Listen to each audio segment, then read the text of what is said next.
One of the more interesting aspects of the Adjustment Bureau movie, in my mind, is the fact that that the chairman and his handlers have plans for the character David, and they don't want him to be with this girl that's in the movie simply because they say that she would fill the void.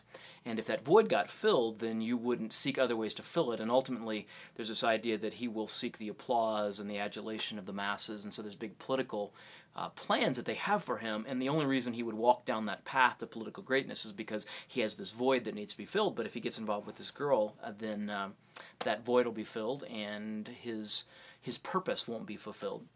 Which raises this kind of interesting question: do we have this void? Do we have voids that we seek to fill in various ways? And of course we do. You know, the French philosopher Blaise Pascal once said that there's a God-shaped hole in every human heart, and only God can fill it. And I think that's absolutely true. I think it's also true that there are human-shaped holes in every heart that God longs for other human beings to fill. I think that's why He created the institution of marriage. It's why He creates relationships that we can have with one another, because while He is the only thing that can fill the God-shaped hole, there are these human-shaped holes that only humans are supposed to fill. Now, God can, in some instances, fill those, but by and large, I think He chooses not to, because He desires us to be in relationship with one another, and so to fulfill those needs that He's designed us to have. What's kind of interesting, though, within the Adjustment Bureau is this idea that God uses these voids to fulfill His plans for us, or that the chairman uses these voids to fulfill. So this void that David felt for applause and adulation and meaning and significance would be the way that they would guide him down the path that they wanted him to walk, so that he'd end up being a political figure of some importance.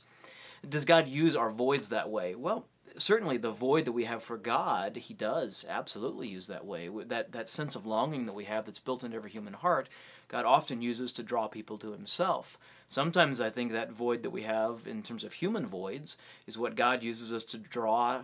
What God uses to draw us to other human beings that He desires us to be in relationships with, whether it's a spouse or a good friend. At the same time, there's this idea that the Adjustment Bureau raises that the way that we fill those voids can distract us from God's purposes and plans, and I think that's also true. Sometimes we end up in relationships, and maybe the relationship is a bad thing, and that shouldn't be something that we're looking to fulfill a particular void. Sometimes we turn to human relationships to try to meet this emptiness that we feel that really, in fact, only God can satisfy. But sometimes the relationship itself is not a bad thing. We simply expect more out of it than what it can really give to us. And in those cases, the attempt to fill a void with a relationship actually distracts us from the true satisfaction of that need, and that is God, or maybe it's the purpose that God's calling us to. You know, maybe God's calling somebody to be a missionary, and they get involved in a relationship that wasn't what God designed, or wasn't what God didn't necessarily call them to at that point, but that relationship becomes sort of their end-all, and that keeps them from being a missionary. It keeps them from being free to go to do what God's called them to do. I think sometimes that happens.